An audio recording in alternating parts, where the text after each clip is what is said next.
Okay, welcome na naman dito sa channel natin, Old Coins PH1611. Now, another Russian coin. Ito yung tinatawag na 50 kopecks. So, ibig sabihin 0.50 ruble.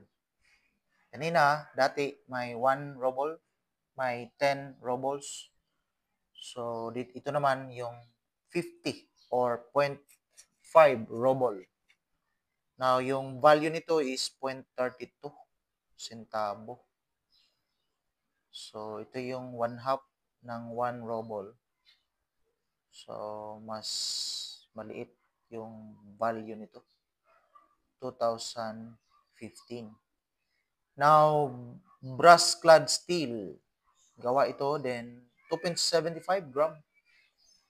So, compare natin sa kanilang 1. Ito yung 1 ruble. Malaki yung isa. 1/2 kasi itong 50 kopecks. So, ito yung barya nila. 0.50 ruble. So, may thickness naman niya is 1.50.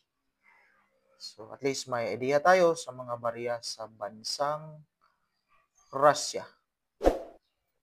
50 kopecks. Kopecks yung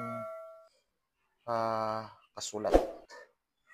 Yan lang po. Maraming salamat and enjoy watching. God bless.